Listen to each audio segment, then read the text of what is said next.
আলাইকুম, আপনারা সবাই কেমন আছেন? আশা করি সবাই ভালো আছেন। আপনাদের সবাইকে আরো একটা নতুন ভিডিওতে স্বাগতম। আজকে আমি আপনাদের সঙ্গে শেয়ার করব হচ্ছে সুন্দর একটি রেল স্টেশন। তবে এই রেল স্টেশনের সবকিছু থেকেও কিছুই নেই, অর্থাৎ নাই একটি রেল স্টেশনের সাথে আপনাদের পরিচয় করে দিতে যাচ্ছি। হেমনগর রেল স্টেশন তারাকান্দি ভুয়াপুর রেলপথের খুবই গুরুত্বপূর্ণ একটি স্টেশন। এই স্টেশনটি 2012 সালে চালু করা হয়। চারদিকে সবুজে ঘেরা পরিবেশ, নয়নাভিরাম দৃশ্য, সবকিছু মিলে চমৎকার একটি রেল স্টেশন এই হেমনগর রেল স্টেশন।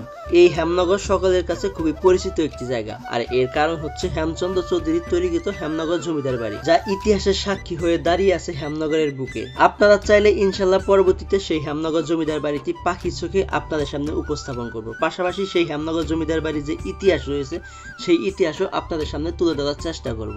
হেমনগর জমিদার বাড়ি থেকে 1 কিলোমিটার পূর্ব দিকে অবস্থিত হেমনগর রেল স্টেশন। চারদিকে রয়েছে ফসলি জমি এবং অসংখ্য সবুজ শ্যামল গাছ, যা আপনার মনে প্রশান্তি এনে দিতে যথেষ্ট।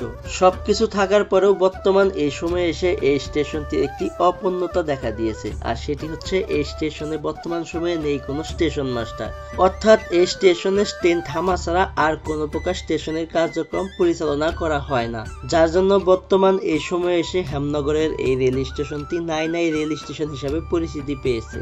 টাঙ্গাইল জেলার গোপালপুর উপজেলার এই হেমনগর রেল স্টেশন থেকে আশেপাশের কয়েকটি অঞ্চলের মানুষ রেলের মাধ্যমে পার্শ্ববর্তী জেলা জামালপুর সহ দেশের বিভিন্ন অঞ্চলে যাতায়াত করে থাকে। চমৎকার সৌন্দর্যের জন্য শুরু থেকে সকলের মনে জায়গা করে নিয়েছে এই স্টেশনটি।